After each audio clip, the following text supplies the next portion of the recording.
Why in the world should we fish ripraps?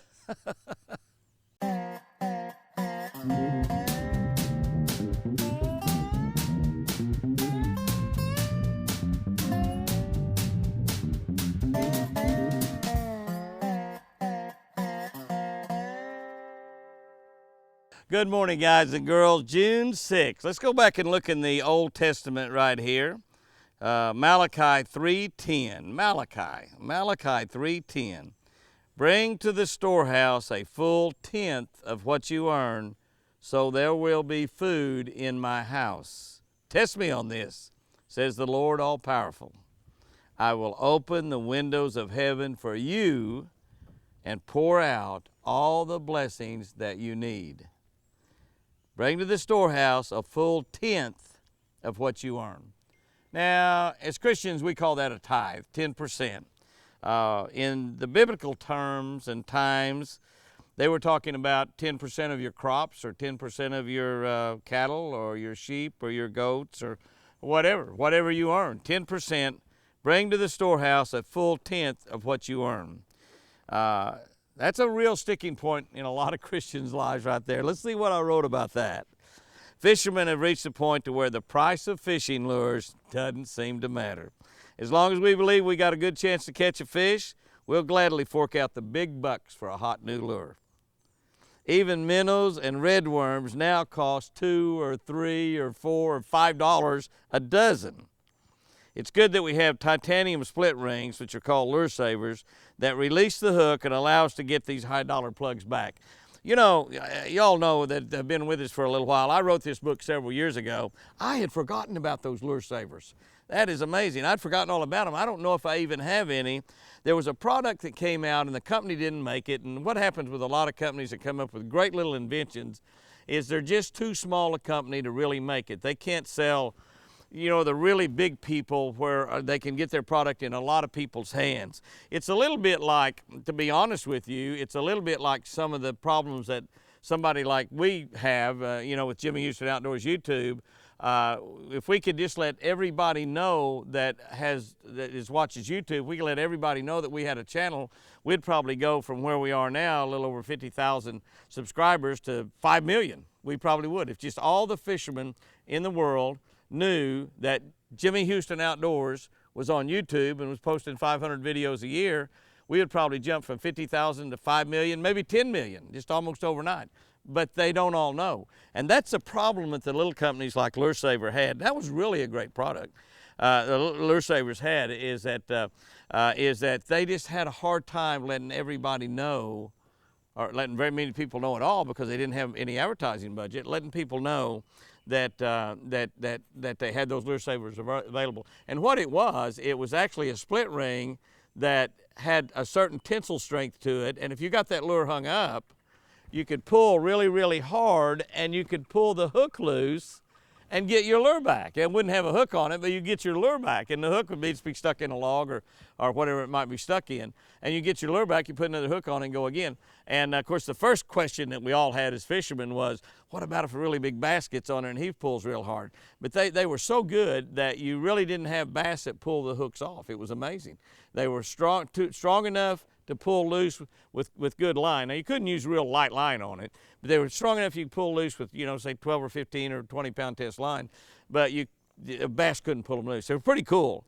I don't even think I have any more of those. I'd forgotten all about those things. But anyway, now that was a cool deal back then. We gladly pay our hard-earned dollars for fish bait, but only a small percent of Christians tithe. It is amazing. Only a small percent of Christians tithe. We could list a lot of reasons, but the fact remains that when we fail to tithe, we're showing dishonor to the very God who gave us that money in the first place. Truth is, this is the big one right here, guys and girls, when we honor God, He will honor us even more. Oh yeah, that's right. When we honor God, He will honor us even more. He tells us back here in Malachi, test me on this. That's God. Test me on this. I'll open the windows of heaven for you, and I'll pour out all the blessings that you need. So He's telling them, bring that 10% into the storehouse. Test me. Watch what happens. Watch what happens. And I have heard Christian after Christian after Christian after Christian testify that when I started tithing, amazing things started happening in my financial life. And here's something else I want to mention, because I have got, I talk about tithing quite a bit. And I think it's one of the great things that a Christian can, if he wants to help you, if you want to help your financial health in your personal life, in your family's life, I'm going to tell you that's one of the simplest things you can do. I talk about one of the easiest things to do to make a lake better is to fertilize. If you want to make your financial health better in your own life, start tithing. It'll happen. I mean, it'll just happen.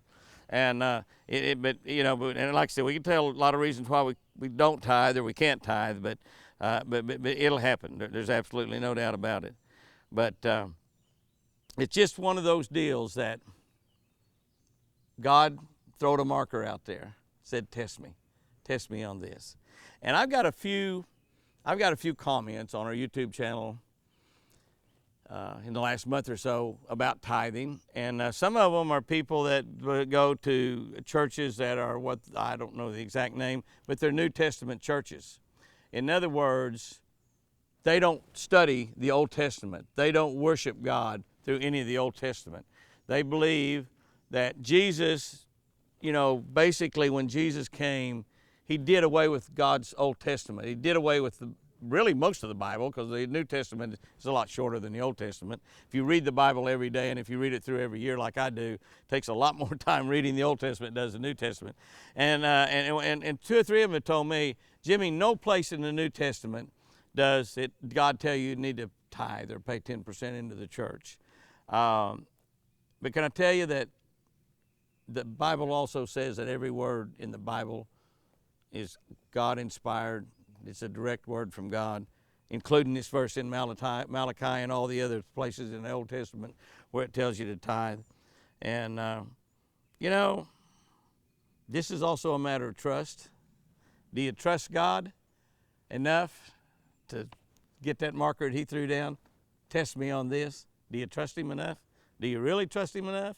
If you do, try it. Try tithing. Hey, try it for a few months. If it doesn't work, I don't know.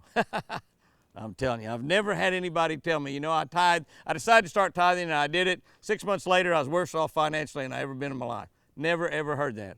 And I've heard hundreds and hundreds and hundreds of stories just exactly opposite of that. All right, let me get off of that right now. I got on a soapbox there. I apologize for that, guys and girls. Here's our tip. There's generally a tremendous amount of food and forage on ripraps.